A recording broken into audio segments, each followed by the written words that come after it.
तो दोस्तों फाइनली आज की इस वीडियो में आप वो खबर जानने वाले हैं जिसके बिना ये कल्पना भी नहीं की जा सकती कि एम का परियोजना एक्चुअली आगे बढ़ेगी। और पिछले 2-2.5 सालों से हम लोग लगातार इस खबर को सुनने के लिए बहुत ही ज्यादा उत्सुक थे, क्योंकि ये खबर वो है जो हमारे काम को आगे बढ़ाने की दिशा में एक महत्वपूर्ण मील का पत्थर साबित होगा। एग्जाम्पल के तौर पर आप एकदम ही देशी भाषा में समझने की कोशिश करें तो जिस तरह से हम लोग कावेरी प्रोजेक्ट चला रहे थे, जो कि हमारी स्वदेशी परियोजनाओं के लिए बहुत महत्वपूर्ण था, उसमें समस्या ये थी कि अगर हम लोग कावेरी इंजन के अंदर किसी भी तरह का कोई नया परिवर्तन करते हैं, कोई नई अरेंजमेंट करते हैं और एक नट बोल्ट भी अगर उसमें हम लोग चेंज करते हैं, तो उसके बाद जो उसकी टेस्टिंग वगैरह करनी होती थी उसकी सुविधा हमारे पास थी ही नहीं। और उसके लिए हमें रशिया या फिर फ्रांस जैसे देशों के पास उसे लेकर जाना होता था, अपॉइंटमेंट लेना होता था, भारी भरकम खर्च निर्वहन करके उसे वहां पर भेजना होता था, टेस्टिंग करानी होती थी, लंबा चौड़ा वेट करना पड़ता था और महीनों का समय इसमें लग जाया करता था। ऐसी परिस्थितियों के साथ ये नहीं कहा जा सकता कि आप एरो इंजन के क्षेत्र में कोई बड़ी अचीवमेंट हासिल कर सकते हैं। फिर भी कावेरी इंजन आज बनकर तैयार है, कई सारे प्रोजेक्ट में वो उपयोग किया जा सकेगा, ये भी बड़ी बात है। तो अब इस तरह की किसी तरह की कोई बाधा भारत के एरोस्पेस इंजन के निर्माण में नहीं रहेगी। चलिए आगे इसी को लेकर डिस्कशन करते हैं। आप बस अपने खुद के इस चैनल को सब्सक्राइब जरूर कर दीजिएगा। तो देखिए, खबर कुछ इस तरह की है कि आज से 2-2.5 साल पहले हम लोगों ने आपको ये बताया था कि 130 किलो न्यूटन थ्रस्ट वाला एक नया इंजन बनाने जा रहे हैं हम लोग, जिसमें भारत की GTRE अपने किसी फॉरेन पार्टनर के साथ मिलकर इसका डेवलपमेंट और निर्माण दोनों ही चीजें भारत के अंदर करेगी, जो कि एमका और टेट-BF को पावर देगा। इसके लिए हम सभी लोग जानते हैं कि फ्रांस के साथ हमारी डील ऑलमोस्ट कंप्लीट हो चुकी है, बहुत ही ज्यादा क्लोज है और वर्ष 2025 में किसी भी समय इसको लेकर अनाउंसमेंट की जा सकती है।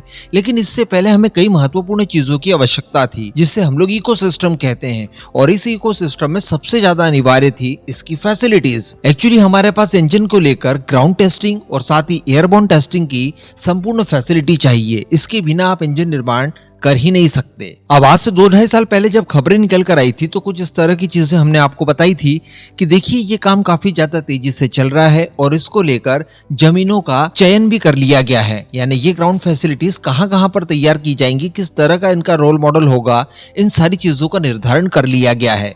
लेकिन जमीन आवंटित कर देने या उसका चयन कर लेने से कुछ नहीं होता। ग्राउंड वर्क एक्चुअली क्या हुआ है, तो देखिए, पिछले साल जुलाई में खबर निकल कर आई थी कि जिन जमीनों का आवंटन किया गया है, जिन्हें चयनित किया गया है, इसको लेकर अब मैप वगैरह बनाया जा रहा है, इसके ऊपर विमर्श किया जा रहा है।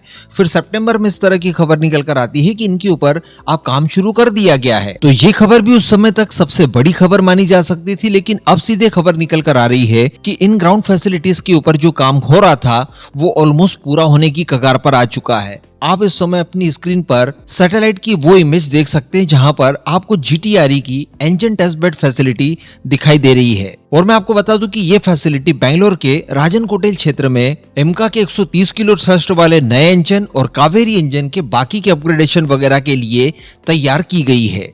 इसी के साथ साथ बताया ये जा रहा है कि अक्टूबर 2025 में ये फैसिलिटी पूरी तरह से तैयार हो जाएगी। यानी कंस्ट्रक्शन वर्क तो लगभग इसका पूरा होने को आया है। इसके बाद इसके अंदर मशीनरीज की इंस्टॉलेशन वगैरह का काम चलेगा, तो वो सारा काम भी कंप्लीट होकर इसका पूरा इस्तेमाल किया जा सके, इसके लिए अक्टूबर 2025 तक का समय चाहिए होगा। और ये समय काफी सूटेबल भी रहेगा, क्योंकि हो सकता है 2025 शुरू होने के बाद मार्च मंथ तक ये अनाउंस कर दिया जाए कि किस फॉरेन पार्टनर के साथ मिलकर हम लोग इंजन को डेवलप करने जा रहे हैं। उसके बाद इसका डिजाइनिंग फेज वगैरह चलेगा।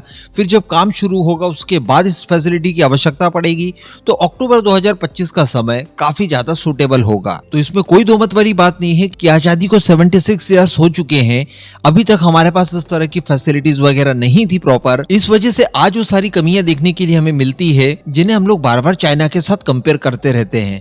लेकिन अब इस तरह की फैसिलिटीज का ग्राउंड पर एक्चुअली काम करना और कंप्लीट होते हुए हम लोगों का देख पाना, ये इस बात का सूचक है कि आने वाले समय में हमारी आने वाली पीढ़ियां इस तरह की समस्याओं से नहीं जूझने वाली है। उन्हें सारी चीजें ऑलरेडी स्थापित होकर दी जाएंगी। इस पूरे मुद्दे पर और इस बड़ी उपलब्धि पर आपका क्या मानना है, नीचे कमेंट करके जरूर बताइएगा।